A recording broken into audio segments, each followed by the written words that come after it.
자, 안녕하세요. 자, 수업 계속하겠습니다. 35쪽 피시고요. 문제는 47번 가도록 하겠습니다. 자, 다음 한국 고대 국가 경제에 대한 설명 중 적절하지 않는 것.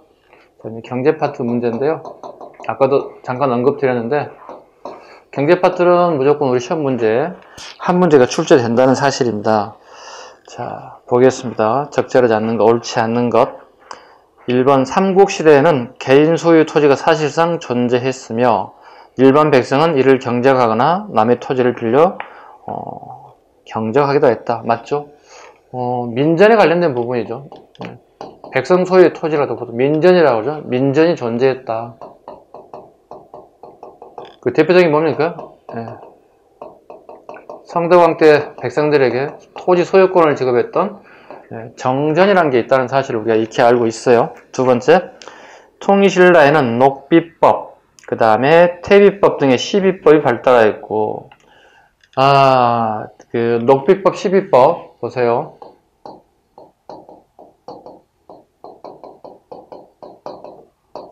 이건 고려와 조선에서 있던 것들입니다. 녹비는 콩이 있죠. 우리가 콩을 기르는 이렇게 갈아 엎는 걸 얘기하는 겁니다. 그 다음에 시비법은 동물의 배설물, 동물의 배설과 풀을 섞어가지고 발효시켜서 땅에다 뿌리는 것들이죠.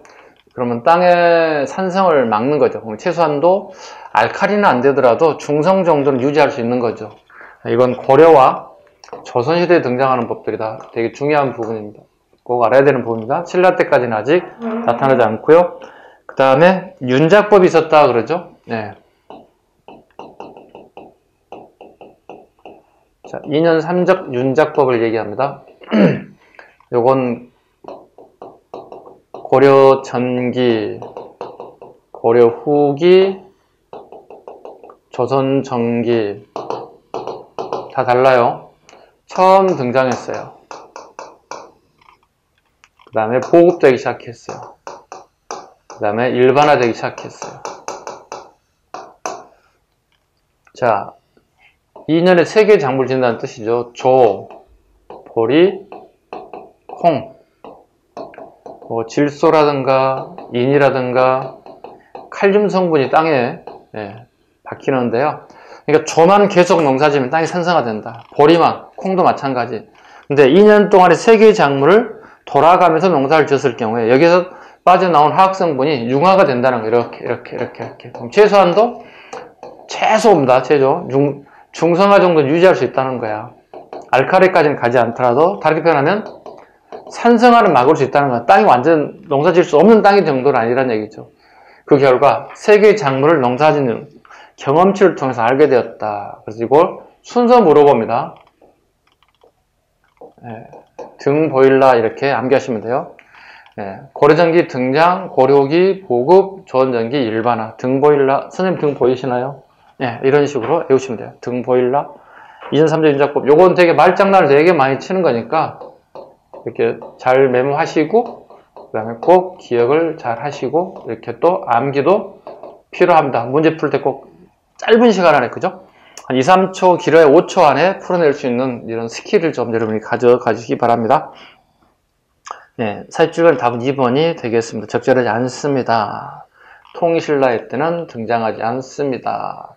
2년 3조 윤작법과 마찬가지 녹비법, 시비법도 등장하지 않습니다. 그 다음에 48번 갈까요? 가부터 라를 실시한 순서대로 바르게 나열한 것은 자 보겠습니다. 가 신문왕 때 노급이 폐지되었다. 신문왕 때 노급이 폐지되었다. 그 다음에 신문왕 때 관료진이 지급되었다. 자 월급에 대한 부분도 아까 잠깐 언급드렸죠. 토지제도로 보통 얘기하죠. 월급에 대한 얘기. 중대 신문왕 시기에 잠깐 언급드렸던 부분이죠. 관료전과 그 다음에 노급이 지급되었다. 이렇게 얘기했습니다. 순서라고 했습니다. 이렇게 1번, 2번. 이렇게 관록, 글자 따서 외우시면 됩니다. 관료전이 지급됐기 때문에 노급이 폐지되었다. 일단 이 순서만 잡아도 일단 나가가 1번 출발해야 돼. 나가. 그럼 1번 틀렸지, 선관계. 일단 나가만 2개만 가지고 문제 풀 수 있다. 나가. 일단 1번 틀렸어. 3번은 가능성이 있고 그 다음 4번 가능성 없어요. 나가 순서가 일단 틀렸어. 일단 기본적 순서로 나가. 그럼 2번 아니면 4번, 3번이 되겠네요. 자, 지문도 봐야 되겠다. 위에 박스 올라갑니다. 공양왕 때 과전법이 주장했다. 네. 공양왕은 이제 한참 고려 말이죠. 고려 말 상황입니다. 과전법. 이쪽으로 갈까요? 여기가 있대. 과전법 가장 뒤에 갈 것 같아. 과전법 뒤에 나온다면 요 뒤에 이제 신라시대 앞에 것들이 있겠죠. 뭐 역분전이라든가 그 다음에 전시거라든가 녹과전 이렇게 적으면 될 것 같아요. 그죠? 간려전, 노급. 그러니까 전기는 우리 알다시피 노급 이렇게 나와야 되겠죠. 노급, 시급, 중대, 간려전, 노급, 고려시대 이렇게 순서 본다면 역분전, 전시과, 시정, 개정, 경정. 그 다음에 이거 원종 때 녹과전, 원종 때 녹과전. 좀 다시 적어드릴게요. 예, 경기 8년에 한해서 그 다음에 과전법 마지막 이런 식으로 그 결과 답은 2번이 돼야 되겠습니다. 됐죠?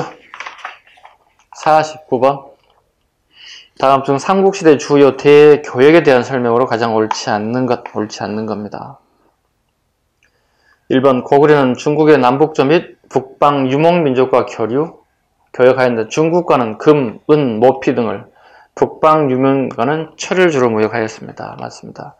삼국은 주로 귀족생활 관련된 비단과 도자기, 장식품, 서적, 약재들, 비책 이렇게 외우라고 그랬습니다. 비단과 책은 무조건 우리가 수입품입니다.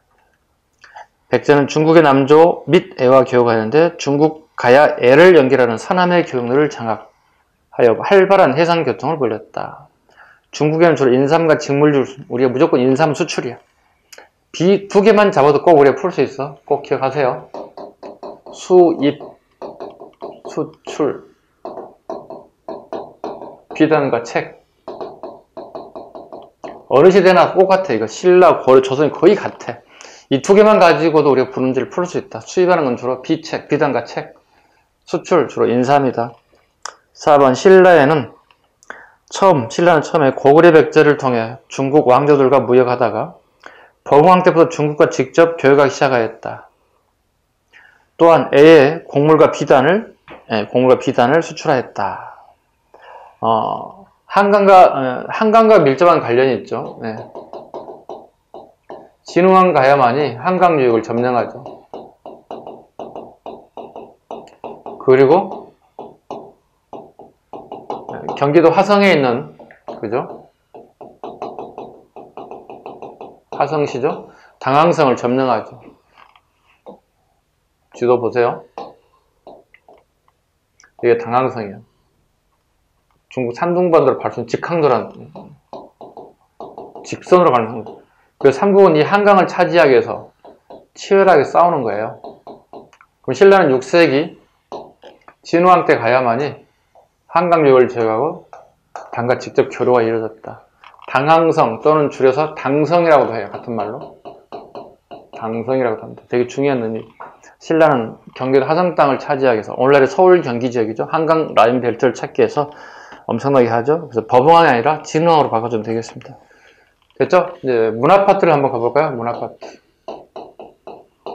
문화파트 페이지 36페이지. 여러분이 가장 어렵다고 생각하죠?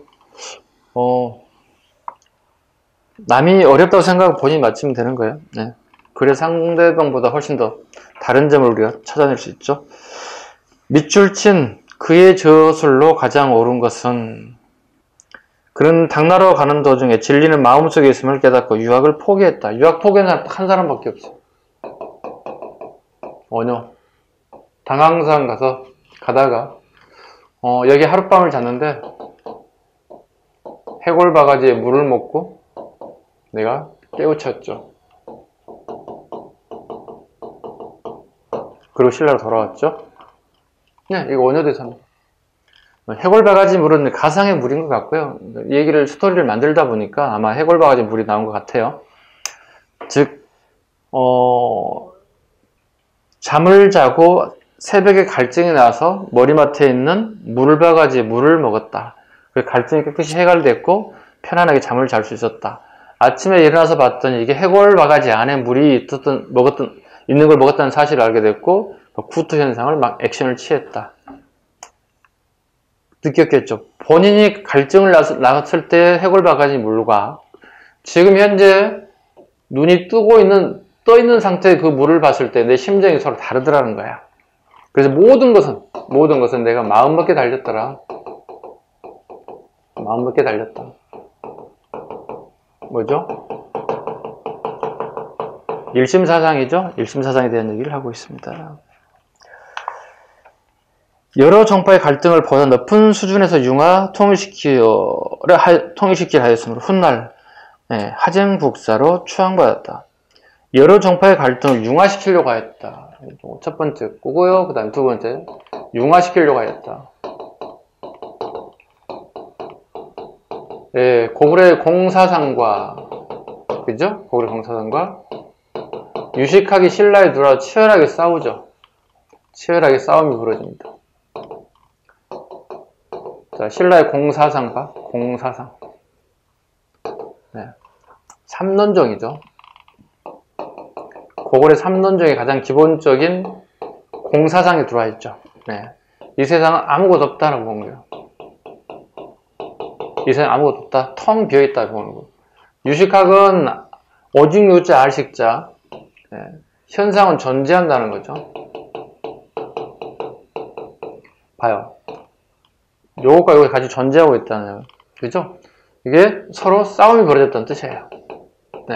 신라에는 이 공사상과 유식학이 치열하게 싸우고 있더라. 이해 가셨나요? 치열하게 싸우고 있다. 일명이 이걸 뭐라고 그러죠? 중간사상이라고 부릅니다. 중간사상. 중도적 관점에 보는 사상의 뜻이거든요. 중간사상이라. 이걸 원효가 한 방에 다 해결하더라. 봐. 부처는 무쟁이라고 얘기했다. 싸움이 없다고 보고 있는 거야. 공사상을 보이기 때문에. 원효는 현상이 보인다는 거야. 있다는 거야. 이거 부처의 생각이고, 현상이 보이는, 무쟁과 하쟁을 통해서 서로 하나로 만들려고 했다. 이와 같은 이론을 만들었다는 뜻이죠. 이 책이 뭐죠? 신문화쟁론이죠. 되게 어려운 사상들 원효가 한마디로 다 해결했다는 거죠. 신문화쟁론을 통해서 무쟁과 하쟁 사상을 통해 설명했다. 원효의 이러한 이대함 때문에 우리가 알 수밖에 없는 것들이죠. 그 다음에 하쟁국사로 추정받았다. 네 번째 할까요? 하쟁국사. 하쟁국사로 추존된 겁니다. 돌아가신 분에게 사망했기 때문에 하는 거고요. 고려 의천이 건의해서 하쟁국사로 추존됐습니다. 왜냐면 의천도 원효 같은 고민을 되게 많이 했던 것 같아요. 깨우치기 위해서 되게 고생을 많이 했는데 깨우치지 않는 거예요. 열심히 찾아봤더니 나보다 먼저 선인 중에 누가 있을까 봤더니 원효가 있더라는 거야. 그래서 원효를 잘못 적었군요. 하정국사로 추존하게 되었습니다. 됐죠? 답은 대승기신론서. 답은 2번이 되겠네요. 해동고승전은 각훈입니다. 해동고승전은 각훈. 왕호 천초국전 해초. 하엄 일승법궤도는 200여자의 글씨를 하엄의 세상을 잘 표현했죠. 200여자의 글자를 가지고. 이건 의상에 대한 부분입니다. 51번 보겠습니다. 자, 다음 자료를 저술한 승려에 대한 설명을 옳지 않은 것을 고르세요. 열면 할 수 없고 가없는 대종이 되고 합하면 이문일심이 법이 요체가 되어 있다. 이건 되게 오랫동안 나온 사료인데요. 작년에 해양경찰 또 써먹었어요. 똑같은 사료인데요. 해양경찰 신문이 그렇게 어렵게 출제되지는 않습니다. 근데 또 재탕이었어요. 이것은 그대로 똑같은 재탕을 해먹었는데요. 이건 누구냐고 물어보고 있는 겁니다. 자, 보겠습니다. 계속 또 읽어봐야 되겠죠? 요체가 되어 있다. 이 문 속에 만 가지 뜻이 다 포함되어 조금도 혼란됨이 없으며 가없는 뜻의 일심과 하나가 되어 혼용된다. 이런 까닭에 전개 통합이 자제하고 수립타파가 걸림이 없다. 펼친다고 보름거른 것이 아니고 합친다고 좁아지는 것도 아니다. 그리하여 수립하되 어둠이 없고 타파하되 이름이 없습니다. 예, 이 승자가 누구냐고 물어보고 있습니다. 당연히 뭐죠? 아까 방금 했던 일심사상 원효입니다. 원효에 대한 얘기입니다. 옳지 않은 것. 1번 대승기신론소 금강산맥경론. 자, 원효의 저서들입니다. 이게 전부 다 8만 대장경 안에 기록되어 있습니다.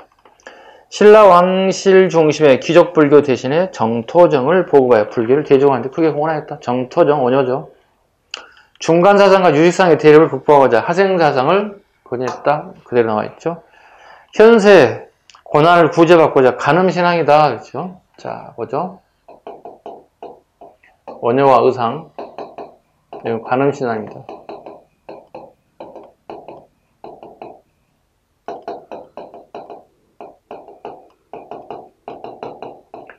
자, 중생들에게 얘기하죠. 중생들에게. 남야비탑을 1000번 정도 암송하면 여러분들 죽어서 천국 갈 수 있습니다. 이렇게 얘기했다고.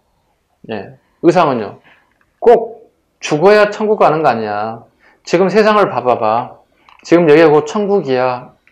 보다는죠. 한번 봐봐. 네, 보다. 볼 것. 어디를? 세상을. 여기는 소리가 들리지 않아? 네.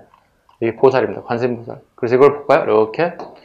원효는 이걸 내세관이라고 부른다고. 우리 종교의 가장 목적이 내세관이에요. 내가 죽고 난 다음에 내가 천국을 갈 수 있느냐, 천당을 갈 수 있느냐.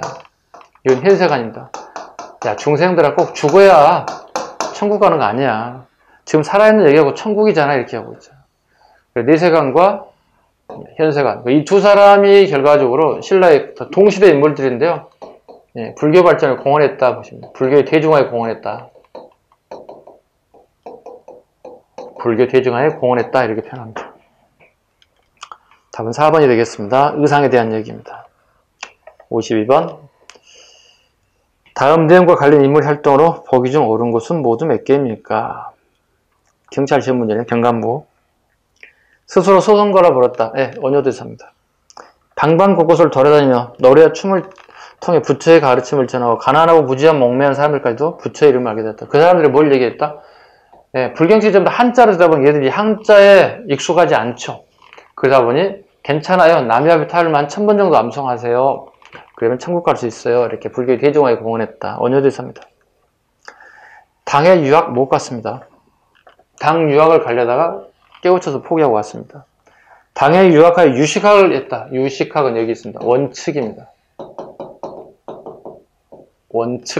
원칙입니다. 수많은 저수를 통해 하쟁사상 여기 있습니다. 원효대사입니다. 맞습니다. 현세에서 고난을 구제받고자 간음신앙, 의상입니다. 틀렸죠. 구화산에서 활동하였고 지장보살의 하상이 되었다. 이건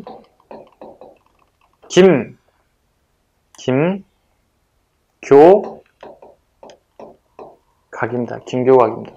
김교각에 대한 얘기입니다. 지장보살의 하신이 됐다. 지장보살이란 무불시대에 부처의 역할을 하는 사람은 보통 지장보살이다 이런 표현을 씁니다. 이것도 알아두셔야 됩니다. 우리 현재 부처가 안 계시죠? 열반하셨죠? 돌아가셨죠? 예, 그 현세 지장보살이 부처의 역할을 하겠다는 뜻이죠. 그리고 미륵으로 우리 뭐라 그러죠? 미륵불이다 이런 표현을 쓰죠. 예, 57억 년 정도 지나야만이 미륵불이 온답니다. 미래부처입니다. 네, 근데 우리는 계속 미륵불을 찾죠. 왜? 지금 삶이 그렇게 썩 행복하지 않다는 거야. 그래서 미륵불은 항상 언해피할 때, 행복하지 않을 때 나타나는 사상이다. 그래서 옳은 것은 나가 되겠고 일단 기본적으로요. 법상종은 지임표입니다. 법상종은 지임표. 법상종의 그 상자를 꼭 기억하시라고 합니다. 네. 차이를 얘기했다.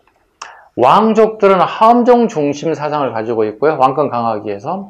귀족들은 귀족들만의 사상을 가져가는 그게 법상정이에요. 꼭 구분을 잘 하셔야 돼요. 가장 기초적인 거예요. 자, 하엄종 왕실불교예요. 네, 법상종은 귀족불교. 가장 기본적인 카테고리들입니다. 이 정도는 잡아야 되겠죠. 저 상자가 무슨 상자라고요? 한자 뜻은 서로 상자인데 불교에서 쓰는 용어는 차이를 의미합니다. 즉 나는 너희들과 다르지? 왕실불교가 다르지? 이렇게 얘기하고 있습니다. 그 다음에 금강산매경론, 하엄일승법계도 등을 저술하여 불교를 이해하는 데 기준을 확립하였습니다. 금강산매경론 원효대사 얘기하는 거고요. 그 다음에 하엄일승법계도는 의상이겠죠. 답은 한 개, 답은 나가 되겠습니다. 페이지 넘깁니다. 자, 고대 국가의 문화에 대한 설명을 가장 적절하지 않는 겁니다.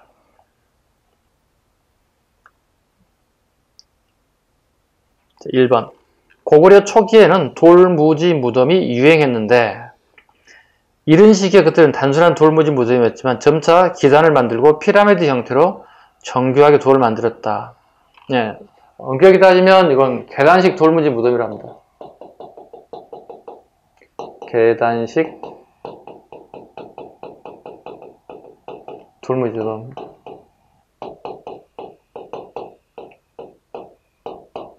고구려 대표인 장군총. 그 다음에 백제는 석천동 고군.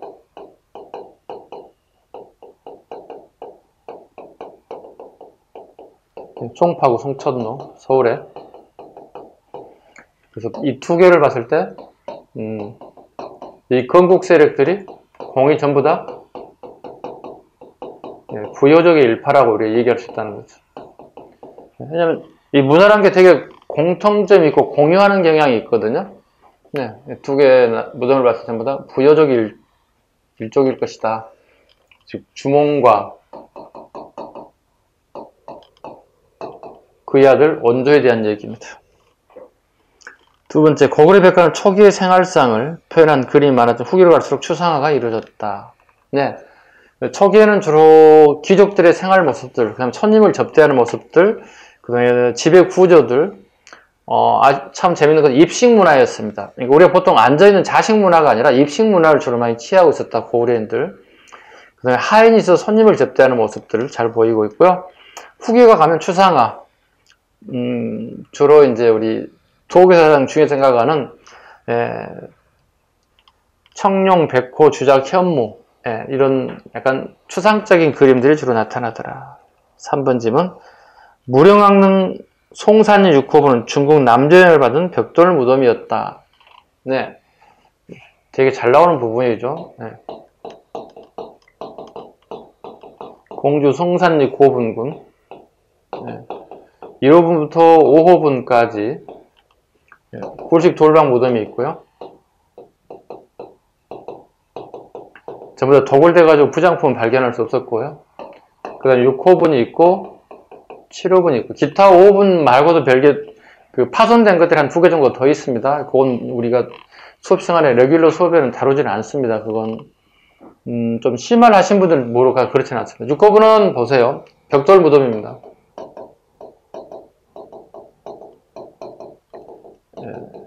벽화가 존재합니다. 7호분은 벽돌 무덤입니다. 똑같은 벽돌 무덤입니다. 근데 여기는 무령왕릉으로 판명됐습니다. 무령왕릉으로 판명됐습니다. 근데 여기는 벽화가 존재하지 않습니다. 송산 6호분에 대한 부분들 이렇게 잡으시기 바랍니다. 충분히 잡을 수 있겠죠? 꼭 기억하시기 바랍니다. 7호분이 무령왕릉. 가장 많이 출제되는 부분이니까 잘 기억해 주시기 바랍니다. 4번 신라의 돌무지 덧널 무덤은 고구려와 백제의 영향을 받았다. 항남대청, 호우청 등을 자, 정말 많이 나오죠 요즘에. 신라의 돌무지 덧널 무덤. 이건 신라 고유의 무덤이에요. 다른 나라의 영향을 받지 않았다는 뜻은 신라 고유 무덤입니다. 돌무지 덧널 무덤이다. 크기가 장난 아닙니다. 크기가 무덤에 크기가 초등학교 운동장만 해. 초등학교 운동장. 지금 지문에 나왔다시피 가장 대표적인 게 항남대총, 호우총.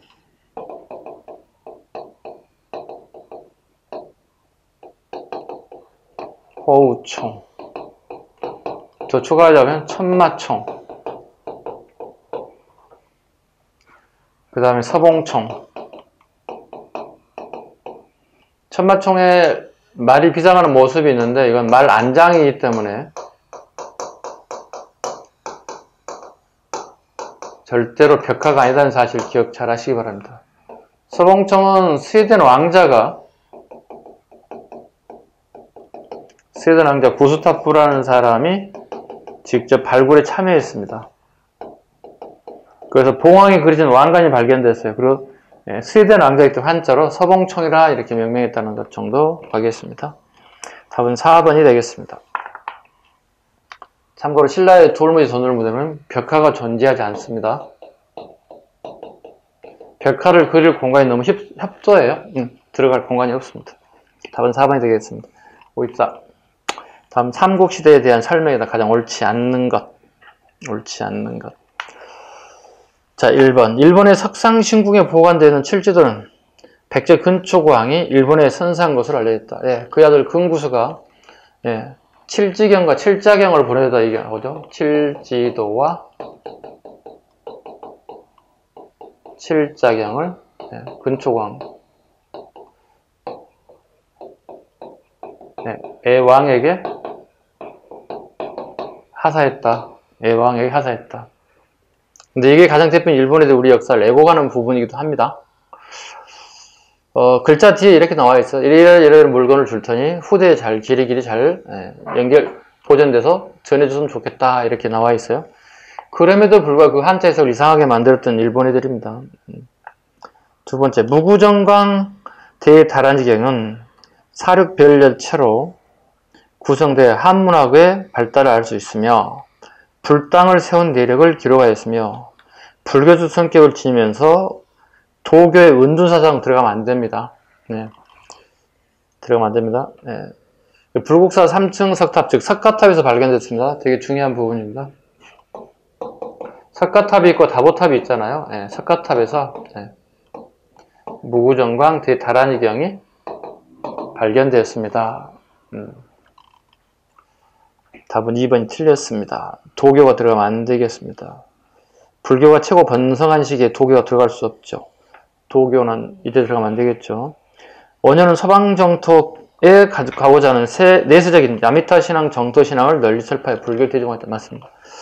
당나라 유화가 지음의 문화에 처하고 돌아와 영주 부석사를 창건하고 부석사뿐만 아니라 양양의 낙산사도 하나 적어놓으실까요? 의상입니다. 낙산사도 알아야 됩니다. 의상승려 활동 내용 중에 낙산사도 꼭 나와야 됩니다. 창건하고 문무왕의 정치적 자문도 맡았던 인물이 의상입니다. 문무왕 시기. 문무왕이 나성을 싸우면 어떻게 했습니까? 이렇게 물어봤죠. 의상이 어떻게 해요? 싸움은 뭐합니까? 백성이 전쟁에 나설 때 참여하지 않으면 무슨 의미가 있습니까? 백성들의 마음이 더 중요합니다. 지금은 나성을 싸운 게 목적이 아닙니다. 이렇게 거부했죠. 즉 스승 역할도 자문 역할도 하게 되었다. 대단하신 분이죠. 이렇게 해서 문화사 파트는 주로 물교와 관련된 부분을 했고요. 이제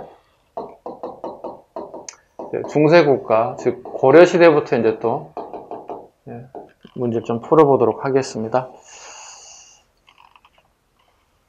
자, 39페이지 문제 55번.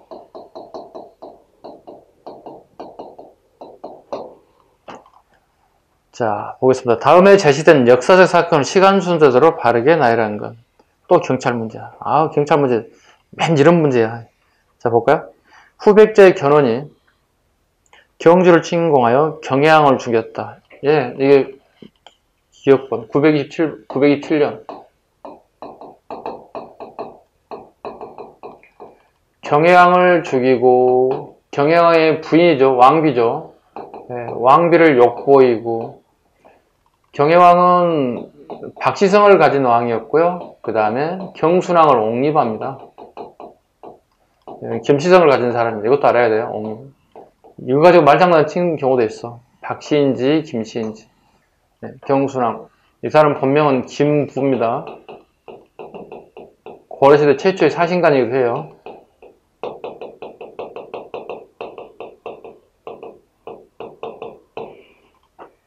두 번째 질문. 후백제의 신검이 견훤의 첫 번째 아들입니다. 견훤을 금삼사 유폐시켰다. 936년. 견훤을 금삼사에서 유폐시켰다. 이거 뭐냐면 아버지는 앞으로 정치하지 마세요 이런 뜻이에요. 절대 정치하시면 안 됩니다. 이렇게 군사들로 이렇게 막아서 나가지 못하면. 근데 견훤 훗날 이걸 뚫고 왕건에게 기부하죠. 이걸 탈출해서 왕건에게 기부했다. 그 다음에 왕건이 국호를 고려를 하고 송악으로 천도하였다. 이건 918년 고려 건국. 네 번째, 고려가 공산전투에서 후백제에 패배하였다. 공산전투 927년이죠.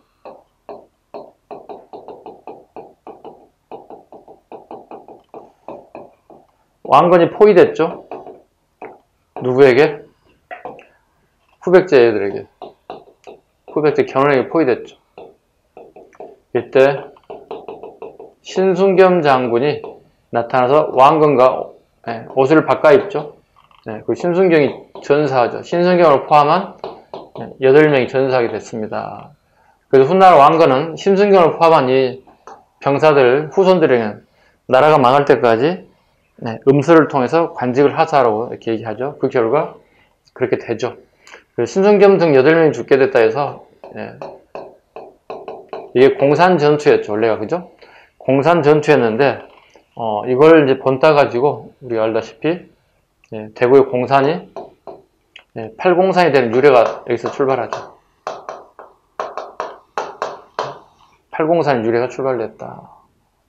됐죠? 선후관계를 맞히는 문제인데 그럼 답은 4번이 되어야 되겠네요. 그죠? 자, 그러니까 자기 패턴에 맞게끔 잘 공부해 주셔야 돼요. 본인이 어떤 시험을 준비한 일반 행정인지. 일반 행정과 교육 행정 문제가 같아졌기 때문에 문제가 별 차이가 없어졌습니다. 그거 됐다는 얘기 뭐냐면 옛날에 교육 행정이 커트라인 보고 공부하시면 안 돼요. 왜냐면 시험 문제가 달라졌어요. 시험 문제가 더 어려졌다는 뜻이에요. 왜냐면 교육 행정직 문제는 되게 쉬워요. 한능금 수준도 안 돼요.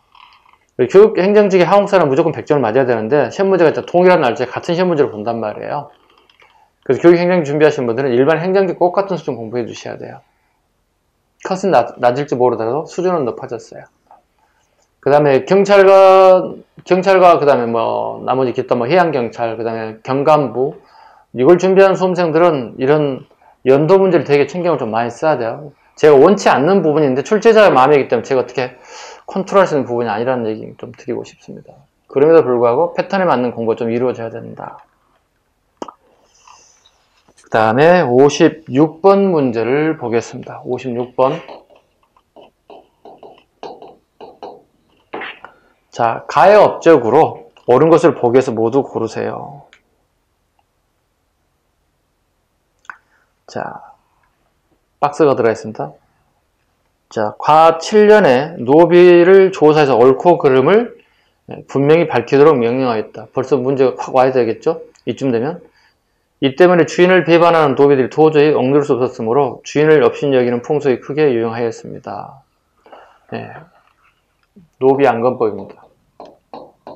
노비가 안전하는지 검사에서 보내겠다는 뜻입니다.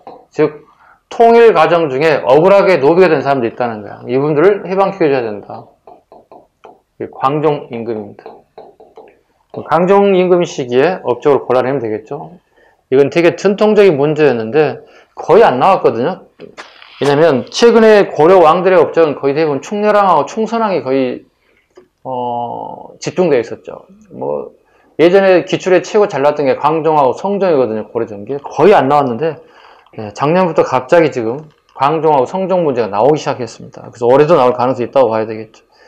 나오면 어려운가요? 쉬워. 난이도 제일 하야. 네. 충렬 충선보다 훨씬 더 난이도가 떨어져요.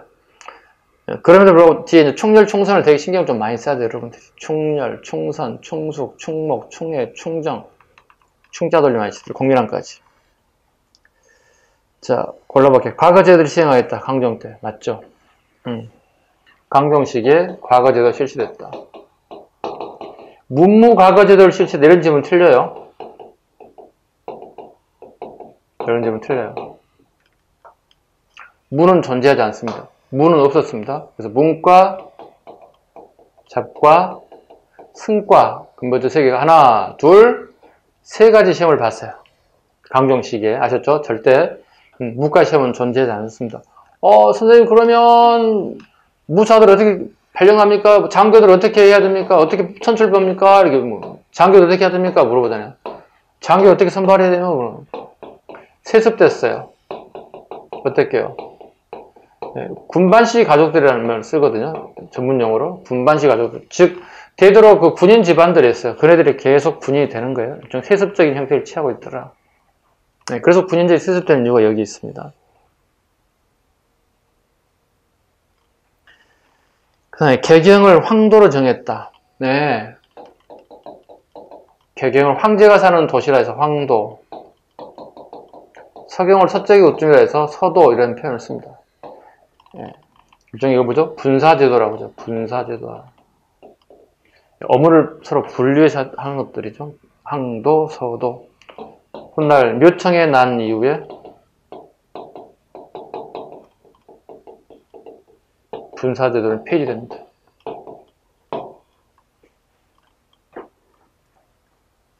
의창과 상평장을 의창과 상평장을 설립하였다. 봐봐요. 태조 덕창, 성종 때 의창.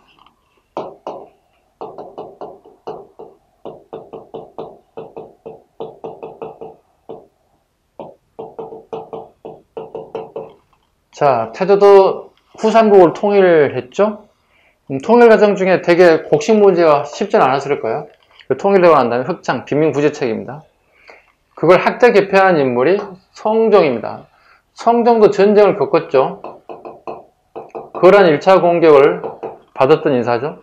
흑창 대신에 의창, 창고의 비축을 좀 넓혀야 되겠다.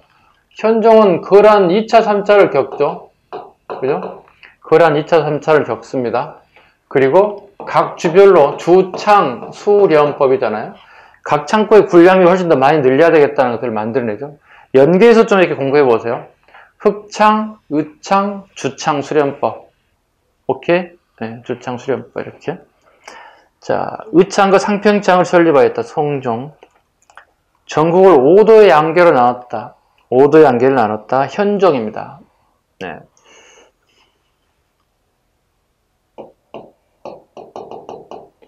전국을 10도로 나눴고 현종 때 5도가 되죠. 이렇게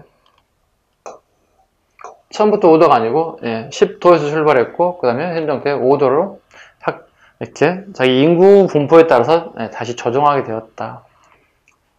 성종 현종 시기에 업적들이 되게 많아서 꼭 살펴봐야 할 인물들이기도 합니다. 답은 기억, 니은, 답은 1번이 되겠습니다. 57번. 다음 정책을 시행한 국왕 때 있었던 사실로 옳은 것은 그랬습니다.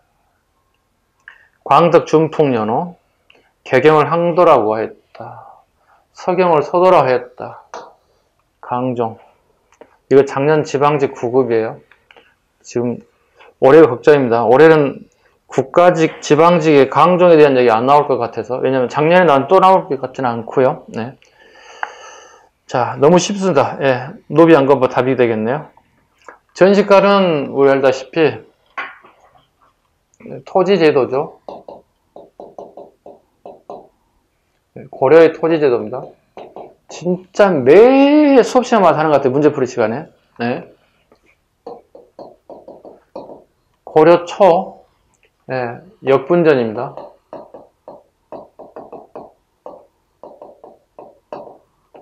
농공행상적 성격이죠. 내가 전쟁터에 나서 얼마만큼 잘 싸웠느냐에 따라서 나는 거죠. 농공행상적 성격을 띠고 있다. 역분전. 충성도와 인품이 반영된다. 되게 주관적이죠. 그죠? 충성도가 어떤 기준으로 가졌는지 수치적으로 어떻게 수치할 수 없잖아요. 그 다음에 경정 볼게요. 글자를 다시.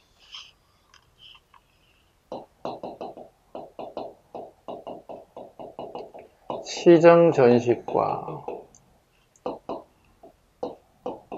목종, 개정전식과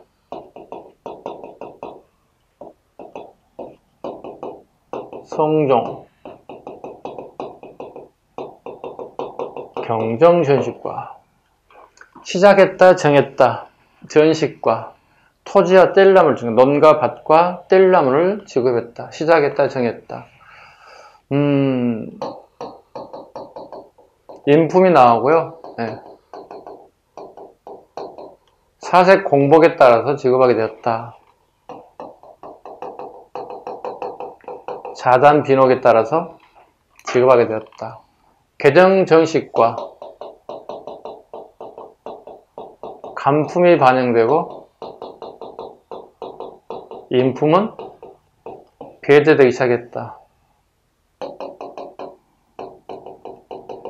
군인정과 향리의 둘 한해가가 지급되기 시작했다. 경정전식과 경정전식과 요 두 개는 전부 다 전현직에 지급했습니다. 전현직 주다면 토지가 부족하겠죠? 그럼 여기 뭐죠? 현직자에게만 지급해야 되겠죠. 현직자에게만 지급해야 되겠죠. 그죠? 예, 성정계 관련된. 그리고 이제 무신정권 시기 새로 들어온 토지 제도는 존재하지 않습니다. 원간섭기 원정 때 녹과전이라는 게 나오죠. 녹과전. 네, 경기 8현에 한해서 지급하는 것. 그 다음에 우리 신진사대부가 이렇게 등장하죠. 네. 여러분 잘 아시는데 과전법입니다. 전현직에 경기 땅에 한해서 지급하는 것. 네, 과전법. 전현직에 지급하다 보면 이제 토지 부족 상황이 나타나겠죠. 네. 토지가 부족하겠죠. 자, 여기서부터 이제 조선에 시작됐다 봐야 돼요. 과전법도. 물론 공양하긴 하지만, 고려의 마지막 공양이지만, 실질적인 조선시대를 봐야 되겠죠. 그리고 조선 초기에 이제, 세조 때, 직전법이 등장하죠. 그건 현직자에게만 주는 거. 중간에 이런 게 하나 있어요. 태종 때 경기에 하나다 보니까 하삼도까지 공무원 월급이 나가더라고요. 세종대왕 때는 다시 경기에 하나인 걸로 이렇게 살짝 바꾸죠. 즉 다르게 표현하면 하삼도에 나가는 걸 없애는 것들이죠. 국가 예산이 줄어드니까요. 공무원 월급이 많이 나가면. 그죠? 그 다음에 이제 직전법의 이제 부패가 뭐냐면, 현직자에게만 지급한단 말이에요. 그러면 내가 퇴직하고 난 다음에 먹고 살 게 없어진단 말이야. 그럼 다 어떻게? 비리가, 공무원의 부정부패가 비리가 커질 수밖에 없다고. 성종 때 이걸 알고 있다고. 이걸 만든 게 관수관급제라고. 관에서 수조권을 가져가고, 관에서 급여를 주는 거야. 최초의 공무원 월급 같은 제도들이 등장한다고. 이게 관수관급제라고. 성종 때. 성종 때의 결과적이 뭐죠? 신라부터 고려와 조선초까지 했던 전주정객제가 소멸되는 거예요. 이때부터 소멸되기 시작한 거예요. 그럼 신라부터 시작해서, 그죠? 네. 조선 초까지 했던 이와 같은 제도를 보통 전주 정객제라 불러요. 바탕에는 이제 왕토 사전이 깔려있다고 얘기합니다. 이 땅은 전부 다 왕의 것이라고 생각한다는 거지. 그죠?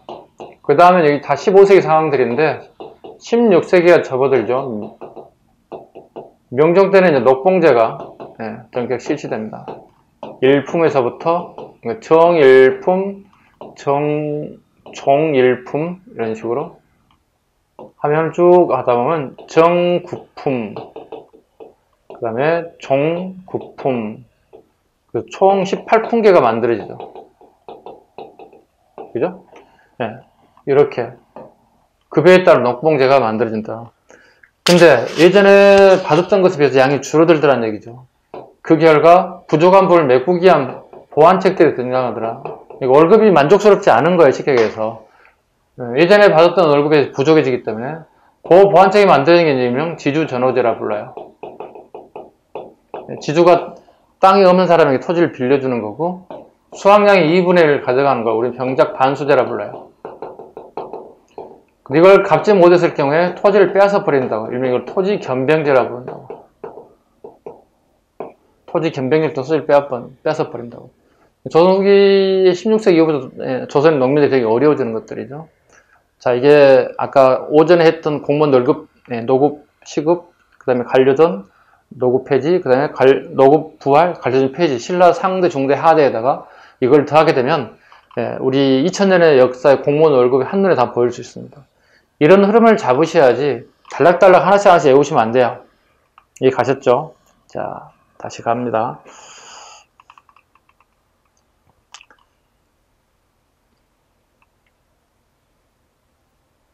(58번) 보도록 하겠습니다. 58번.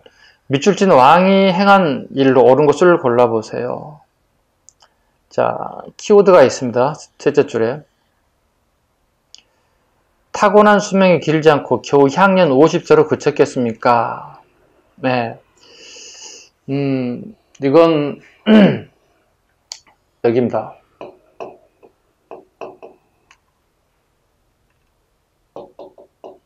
차성로가 두 가지를 만들어내죠. 5조 정적평과 시무 28조. 그죠? 5조 정적평 중에 강종에 대한 평가를 되게 박하게 했죠. 이렇게 사람을 많이 죽었으니 50살 정도에 죽지 않았을까 되게 강력하게 비판했죠. 다음 뭐예요? 강종에 대한 얘기 골라내란 얘기예요. 그게 키워드예요. 나머지는 여러분 다 읽어봐 주시고요. 자, 옳은 것. 역분전을 지급하여 지배자의 근거를 만들었다. 역분전 여기 있습니다. 고려 초니까 누구 있어요? 왕건이겠죠? 태조 왕건.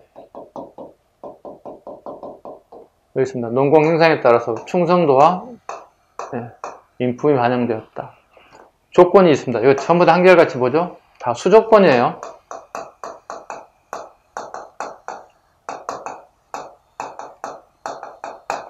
소유권 들어가면 안 돼요. 왜? 땅은 우리가 유한하죠. 무한하지 않습니다. 공장에서 물건 찍어내는 물건이 아니에요. 유한합니다. 한계가 있다고요. 그래서 생산량의 일부를 공무원 월급 몫으로 주는 것이지 그대로 토지 자체를 갖다가 소유권을 주지는 않습니다. 그래야만이 나라가 망할 때까지 계속 이렇게 유지될 수 있겠죠. 두 번째, 지배층의 이계 질서를 확립하기 위하여 백간의 공복을 제정, 자비청 항세로 나눴다. 이건 강종 때 일입니다. 강종 때. 강종 때 복식제도가 이렇게 만들어지죠. 이걸 기초로 해서 경종 때 그의 아들 경종이 사제 공복을 기준으로 월급을 지급하기 시작했다. 이렇게 잡으시면 되겠죠. 세 번째, 빈민과 행려자의 구호를 위해서 강학보를 설치했다. 볼까요?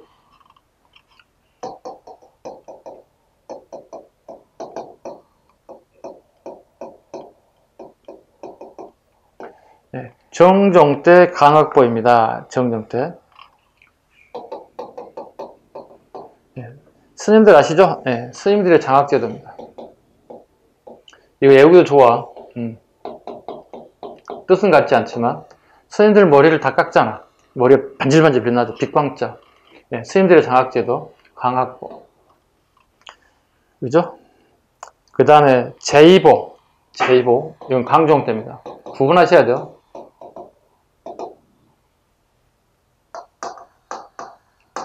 제이보, 빈민구제. 이걸 두 개가 지금 혼합돼서 나오고 있잖아요. 그죠? 강학보와 제이보를 구분 못하면 되게 쉬운 문제 틀리면 이거 열받아져야 돼요. 이러시면 안 됩니다. 절대로.